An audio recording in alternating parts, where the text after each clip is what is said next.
yang kami hormati. Gelaran doa kunut akbar yang dilakukan oleh salah satu anggota DPRD Kabupaten Bogor dan anggota DPR RI bersama para simpatisannya ini sebagai bentuk dukungan dari Partai Kebangkitan Bangsa terhadap para tenaga medis yang saat ini tengah berjuang melawan COVID-19 di tanah air.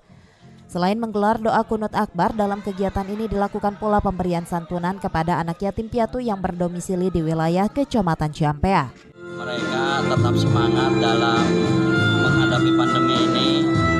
Mudah-mudahan mereka terus bersabar merawat para pasien yang sudah terpapar pandemi.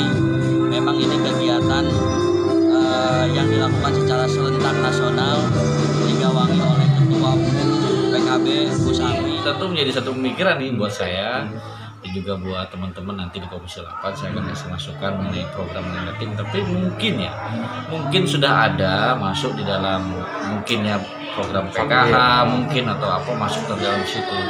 Tapi biasanya kan anak yatim itu dikelola oleh lembaga-lembaga yang kayak dompet kayak apa lembaga besar.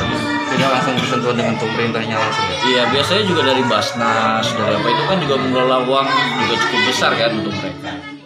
Kegiatan doa kunut akbar bersama dan pemberian santunan kepada anak-anak yatim piatu ini merupakan rangkaian kegiatan dari Partai Kebangkitan Bangsa dalam membantu warga dan pihak-pihak yang terdampak akibat pandemi COVID-19 agar tetap bersemangat menjalani profesi dan kehidupannya.